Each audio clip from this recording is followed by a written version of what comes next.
La communication que nous avons aujourd'hui, c'est en rapport avec les déploiements dans les 48 heures des chefs de division de l'intérieur, de la décentralisation et réforme institutionnelle et également des inspecteurs provinciaux de la territoriale basés ici à Cabinda et également l'inspecteur provincial de la territoriale basé au niveau de la ville ferroviaire de Moneditou. Et cela pour effectuer les contrôles du fonctionnement rationnel des entités territoriales décentralisées dont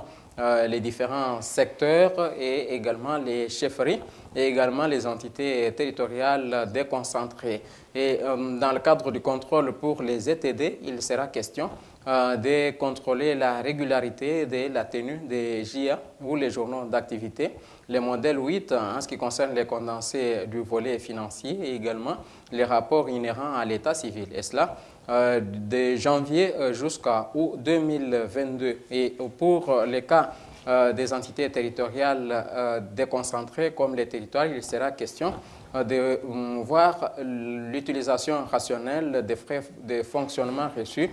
par ces entités, également la tenue régulière des journaux d'activité. Et puis au niveau des territoires, il sera également question de glaner la cartographie des conflits, également les répertoires de tous les groupements et leurs animateurs, et également leurs actes selon les différents territoires. Et pour revenir aux ETD, il sera question de voir comment est-ce que les recettes sont d'abord captées et comment est-ce qu'elles sont ventilées en termes de clés de répartition en raison de 20% pour les rémunérations, 35% pour le fonctionnement et 45% pour les investissements. Et en ce qui concerne le volet investissement, les contrôleurs auront pour mission de concilier l'affectation du volet investissement, les dépenses d'investissement,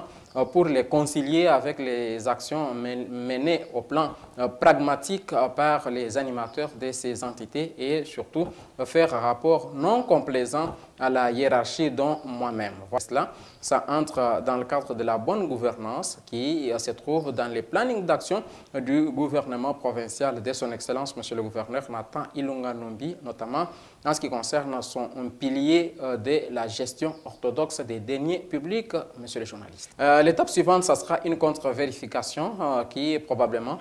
sera conduite par moi-même pour se rendre compte